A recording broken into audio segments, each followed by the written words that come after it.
मश्क 8,5 पहला इसका क्वेश्चन है। अगर सेट ए बराबर है 1 2 3 4 और सेट बी बराबर है 6 और 7, तो फर्स्ट आपके पास रिलेशन है 1 6 2 7 3 6। अब हम इसके सेट बनाते हैं। फंक्शन चेक करना है आपने। वो बता रहा है कि इनको आप चेक करें, इन रिलेशंस को चेक करें। क्वेश्चन ये है और बताएं कि ये क्या ये फंक्शन है, और अगर है तो किस किस्म का फंक्शन है।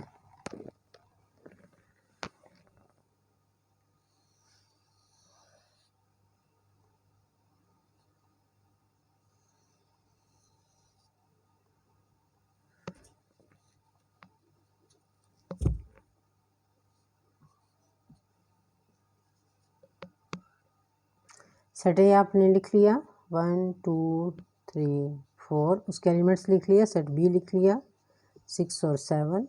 फंक्शन आपके पास है फ्रॉम ए टू बी, ए से बी पर फंक्शन है। अब आपने ये बताना है कि क्या ये फंक्शन है।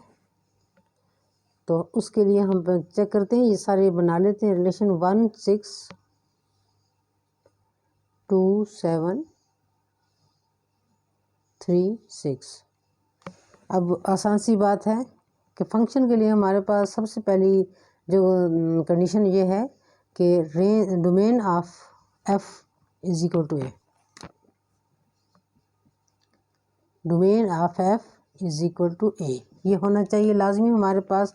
जबकि हम देख रहे हैं कि इसका एक एलिमेंट छूट गया तो ये नहीं है, इक्वल नहीं है, तो हम ये कहेंगे कि तफाल नहीं है,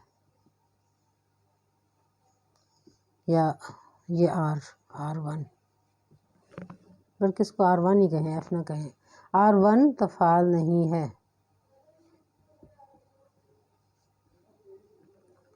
ठीक है, अब ये तो यहीं पे कंप्लीट हो गया।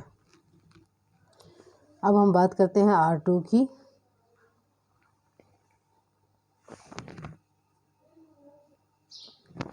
अब R2 की बात करते हैं।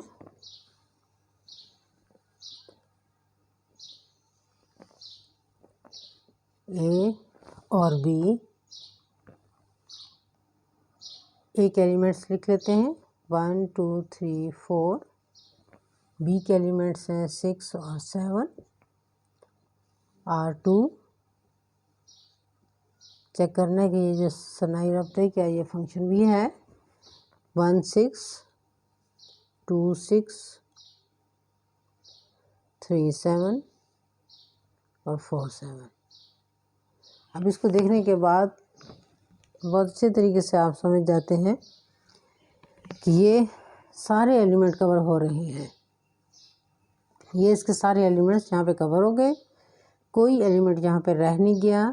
दूसरी बात, एक एलिमेंट सिर्फ एक के साथ बना रहा है, यानी एक एलिमेंट दो के साथ नहीं बना रहा, पेयर एक के साथ बना रहा है। तो फंक्शन तो ये है, फंक्शन तो ये हो गया। अब सेकंड कंडीशन ये सेटिस्फाई कर रहा है कि ये वाला सेट भी कंप्लीट हो गया। रिपीटेशन की बात उसने नहीं की, उसने सिर्फ यही बात की थी कि वो सेट बी भी कंप्लीट हो जाए। तो ऐसे फंक्शन को क्या कहते हैं?